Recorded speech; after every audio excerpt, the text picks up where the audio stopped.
All right, we got the 2015 Silverado that we're doing valve covers, or valve cover gaskets, plugs, wires, and a coil.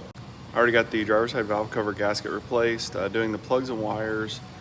This thing had an intermittent misfire and all the cylinders showed misfire. Cylinder 4 is more prominent and it does have a coil issue, but I'm gonna show you what I found. That's the new plug. That's the plug I took out. Look at the electrode, or I guess the electrode's not there, versus that one. You can see the electrode's there. Bad, good, bad,